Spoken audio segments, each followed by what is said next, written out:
Nesse vídeo eu separei para vocês 5 ações que vocês conseguem comprar na Bolsa de Valores por menos de R$10 e além do mais são ações que costumam pagar dividendos. E eu quero mostrar para vocês nesse vídeo que você não precisa esperar acumular uma quantia muito grande de dinheiro para poder começar a investir. Mas também não espere que essas ações abaixo de R$10 vai fazer com que você se torne um milionário da noite para o dia, porque isso não vai acontecer. Você vai precisar estar reaportando todos os meses, comprando uma, duas, três, 4 ações, tentando sempre aumentar os seus aportes e também os dividendos que vocês forem recebendo dessas ações, vocês vão reinvestindo para lá na frente, além de ter um patrimônio bem interessante acumulado, vocês também estejam recebendo renda ali que vem dos dividendos. E a primeira empresa que eu trouxe aqui para vocês é a Sanepar, que é uma empresa de saneamento básico do estado do Paraná. Ela que é responsável por 345 cidades paranaenses e a Porto em Santa Catarina, além de 297 localidades de menor porte. E um dos motivos de eu ter escolhido a Sanepar não foi somente o preço abaixo de R$10, mas uma característica bem interessante que é a perenidade desse tipo de empresa, uma vez que ela atua sozinha, não tendo concorrentes nas suas regiões. Quando a gente fala do fornecimento de água, tratamento de esgoto, muitas vezes a gente não tem opção. A gente mora num determinado estado, os responsáveis pelo estado acabam escolhendo qual vai ser a empresa que vai cuidar dessa parte e a gente simplesmente precisa pagar a conta. Então todo mês a gente recebe a conta de água, a gente precisa pagar. Muitas pessoas acabam também colaborando com a conta de esgoto, não sei se todos os estados funcionam assim. Aqui em São Paulo muitas vezes a gente não paga, mas tem estado que você paga uma taxa. Então essas empresas elas sempre estão enviando seus boletos e a gente não tem escolha, não tem como da noite pro dia eu falar não quero mais pagar para a Sanepar, caso eu morasse no Paraná. Eu simplesmente preciso pagar minha conta para que eu receba ali todo mês a água que eu tanto preciso. E da mesma forma acontece com o tratamento de esgoto, a gente não escolhe para onde o nosso esgoto vai, simplesmente já existe a empresa lá e a gente precisa utilizar os serviços fornecidos por ela. E essa característica de você não conseguir trocá-la por nenhum outro concorrente no mercado é um ponto muito importante. Isso faz com que a empresa consiga garantir ali uma renda todos os meses. E agora eu vou entrar aqui no Status Invest para a gente ver quanto que está saindo a ação da Sanepar no dia de hoje. Quando a gente digita aqui SAPR, que é o código da ação, a gente vai encontrar com o final 4, com o final 3 e com o final 11. Com o final 3 são ações ordinárias, onde elas aí dão preferência para votação.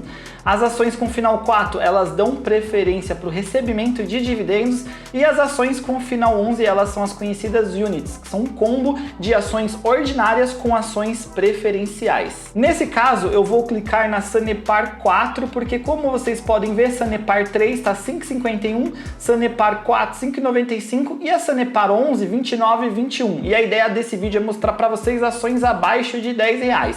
Eu tenho no meu portfólio Sanepar 4, então eu vou clicar aqui para mostrar algumas informações para vocês. Primeiro, hoje a gente consegue comprar uma ação da Sanepar por R$ 5,95.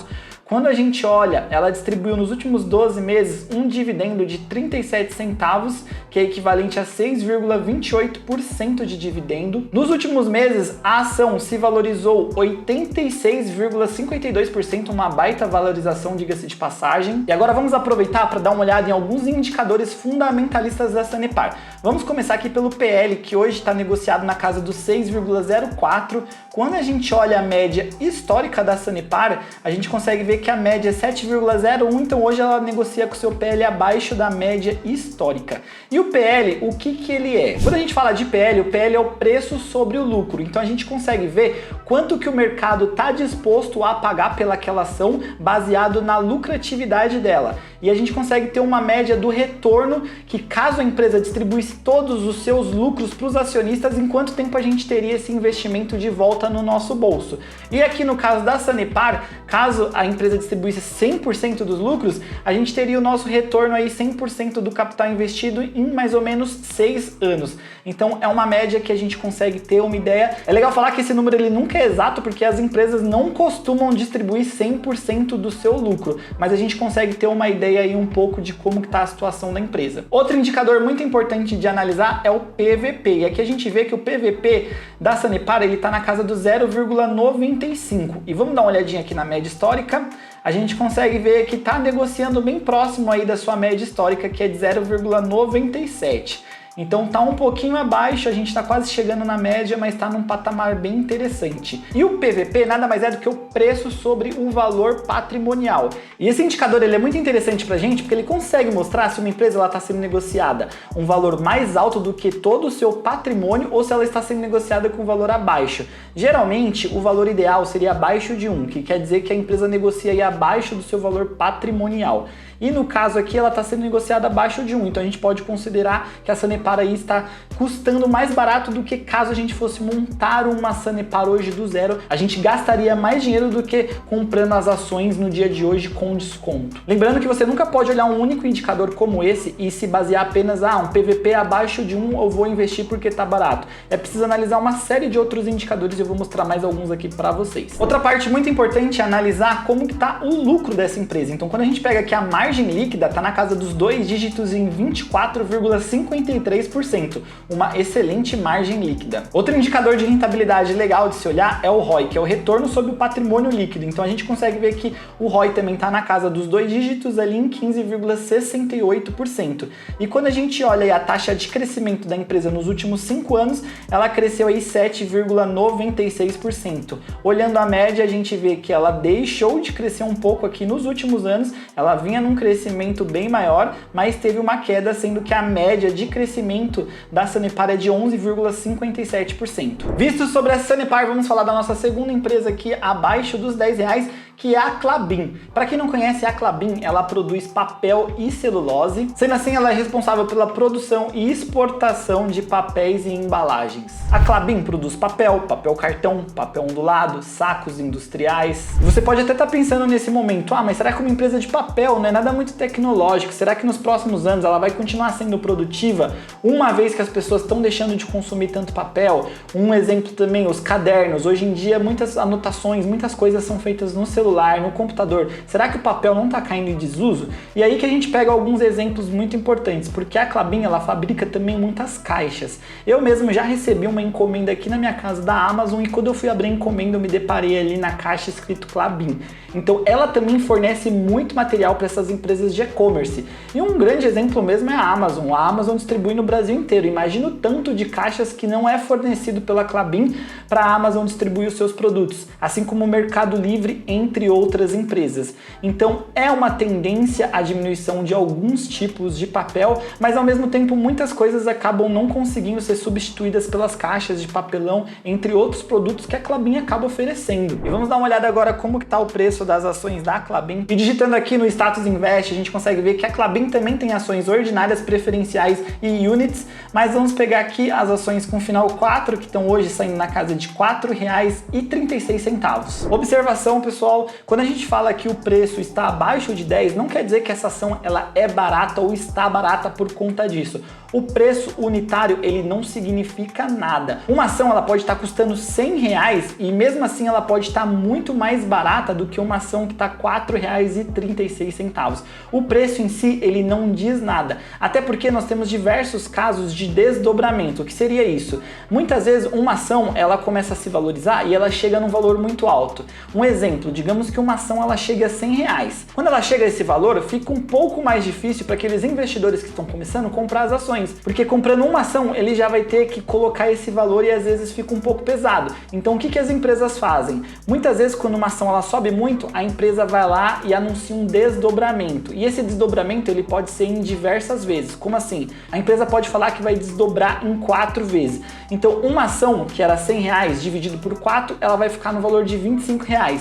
E aí quem olha R$25 pode falar, nossa, essa ação tá barata, ela era 100, tá 25. Então vocês entendem como que o valor especificamente não diz nada? Tem que se analisar vários outros contextos dentro de uma empresa. Olhando alguns outros indicadores aqui da Klabin, a gente consegue ver que nos últimos 12 meses ela pagou 24 centavos, o que representa um dividend yield de 5,65%. Nos últimos 12 meses a empresa se valorizou 17,52%. Olhando o PL, hoje ela negocia na casa dos 8,51%. O PVP hoje está em 2,19%. Ela tem uma margem líquida de 2 dígitos também de 15,48%, um ROI de 25,81% e o crescimento da Klabin nos últimos 5 anos está na casa dos 19,06%. Olhando aqui na média histórica, ela vem crescendo muito nos últimos anos, sendo que a média é 15,29% e ela hoje está acima da média. Um ponto de atenção para as ações da Klabin é que ela é uma empresa que trabalha com uma alavancagem um pouco alta. A alavancagem é uma dívida que muitas vezes a empresa faz para ela poder crescer ou para ela poder desenvolver outros projetos. E no caso da Klabin, ela trabalha muito no desenvolvimento de outros projetos para que ela consiga dar conta aí de toda a sua produção. Então hoje ela tem uma dívida bruta aqui na casa dos 28 bilhões, sendo que ela tem disponibilidade aqui no caixa de 7 bilhões.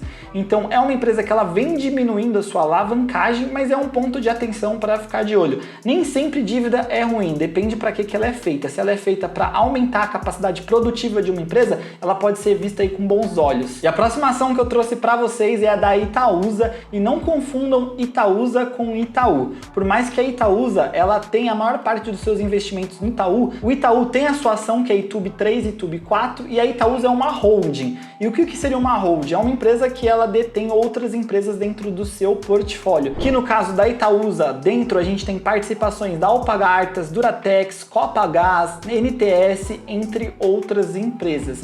Então ela é uma hold onde a maior parte da sua participação está dentro do Banco Itaú. E digitando aqui no Status Invest Itaúsa, a gente vai encontrar ações com final 3 e com final 4. Vou clicar aqui no final 4 e as ações elas deram uma subida. Então quando eu me programei para fazer esse vídeo estava abaixo de R$10 e agora ela já está em R$10,14, mas ainda está ali bem próximo do valor da casa dos R$10, que seria o objetivo desse vídeo.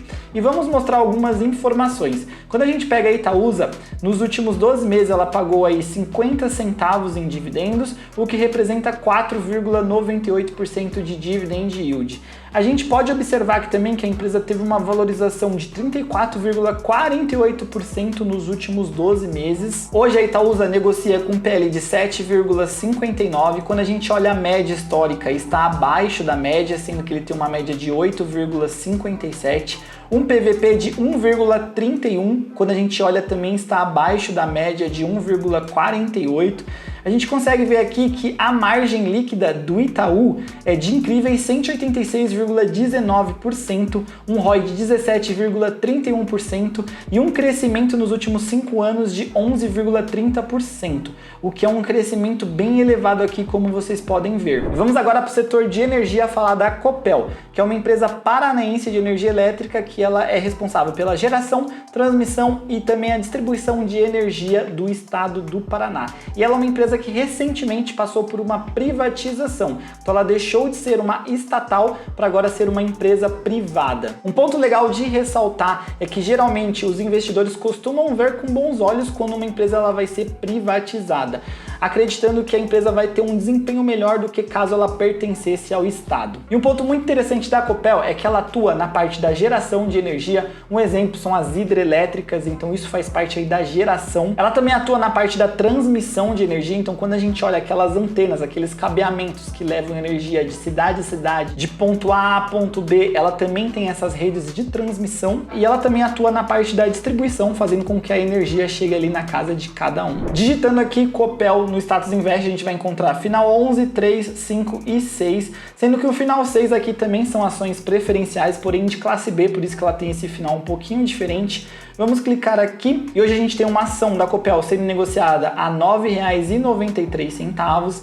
Nos últimos 12 meses ela distribuiu 33 centavos em dividendos, o que significa que 3,37% de dividend yield. Ela cresceu nos últimos 12 meses 36,97%. Olhando o PL da Copel, a gente consegue ver que é um PL um pouco elevado de 14,80. Isso pode mostrar que as pessoas têm uma grande expectativa pelos resultados futuros da empresa. Então as pessoas estão aceitando pagar mais sobre o preço, sobre o lucro da empresa, acreditando que talvez com essa privatização a empresa possa ter um desempenho ainda melhor. O PVP hoje da Copel é de 1,27, olhando aqui na média, a gente vê que está acima, ela costumou negociar ali com um PVP de 0,78.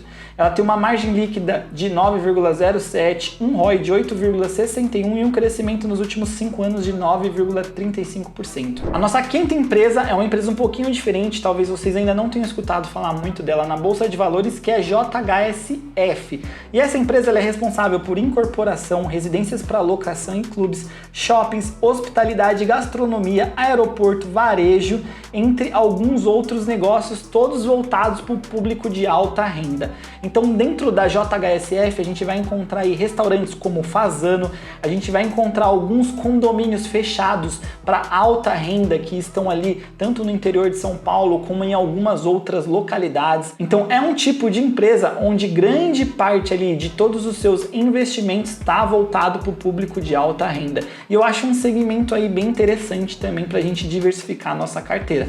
Lembrando sempre que isso não é recomendação de investimento, tá, pessoal? Tô tentando mostrar aqui uma visão para vocês verem ações por menos de R$10 aí, que pagam dividendos, que tem uma diversidade aí nos seus negócios e que pode talvez ser uma boa opção para que vocês estudem e talvez adquirem aí para colocar no portfólio de vocês. Hoje, uma ação da JHSF custa R$ 4,86.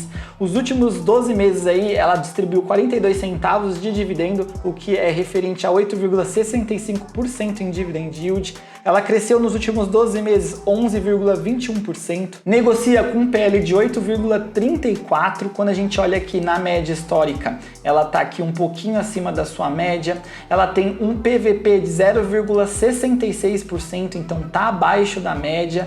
A gente consegue ver que ela tem uma margem líquida de 26,29%, um ROI de 7,85% e ela tem um crescimento aí nos últimos 5 anos de 39,82%. Quando a gente olha os últimos anos aqui, ela deu uma disparada. Se a gente pegar aqui de 2019 até atualmente, a gente consegue ver aqui que realmente o gráfico decolou, sendo que a média era de 8,56%. É um tipo de empresa também que trabalha um pouco mais alavancada, então quando a gente olha a dívida bruta aqui na casa dos 3 bilhões e a gente vê uma disponibilidade aqui no caixa de 515 milhões. Tem muito caixa, mas também é uma empresa alavancada, mas devido ao negócio principal dessa empresa ser a construção ali, tanto de imóveis, de condomínios, então ela realmente precisa se alavancar, ela precisa de financiamento, isso acaba gerando uma dívida bruta um pouco mais alta, mas é um ponto de atenção aí para que vocês também estudem. Bom, pessoal, lembrando que todos esses ativos nenhum é recomendação de investimento. Esse foi o vídeo que eu queria trazer para vocês, espero que tenham gostado e eu vou ficando por aqui, até uma próxima, um abraço e valeu!